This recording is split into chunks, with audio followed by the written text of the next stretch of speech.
Da grande accusatore ad accusato, Claudio Vanin, l'imprenditore trevigiano che con le sue rivelazioni ha terremotato Venezia, portando l'inchiesta a palude, in tribunale a Treviso deve difendersi dall'accusa di tentata estorsione, un ricatto a luci rosse che avrebbe formulato nei confronti di un altro imprenditore. Mando a tua moglie le foto al night, il contenuto di alcuni messaggi che hanno portato alla denuncia e ritenuti di tipo minatorio. Sullo sfondo, questo è il punto, ci sarebbe stata un'avvertenza tra i due imprenditori relativa a Palazzo Donà, uno degli immobili acquisiti a suo tempo dal magnate singaporese Ching Wong, nomi e luoghi finiti nei faldoni dell'inchiesta palude. Per l'avvocato fiorentino Neri Cappugi, che rappresenta Vanin, non ci sono però relazioni tra la tentata estorsione per cui si procede a Treviso e lo tsunami giudiziario lagunare.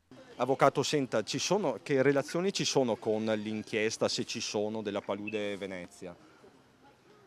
Ma io direi che non c'è nessuna relazione, ecco. Se poi qualcuno vuole forzare la mano e mettere in relazione, lo faccia, però è un qualcosa che va oltre le aule di giustizia. Presente a Palazzo di Giustizia, Claudio Vanin, attraverso il suo legale, ha chiesto il rito abbreviato con il giudice per l'udienza preliminare, chiamato a sciogliere le riserve per il prossimo mese di febbraio. Quanto all'accusa specifica per tentata estorsione, l'avvocato è tranchant su un dettaglio. Che dettaglio non è? Non esistono foto. Poi ripeto, sarà il giudice, nella serenità della Camera di Consiglio, a decidere se effettivamente vi sia un'imputazione per la quale condannare il Vanino oppure assolverlo.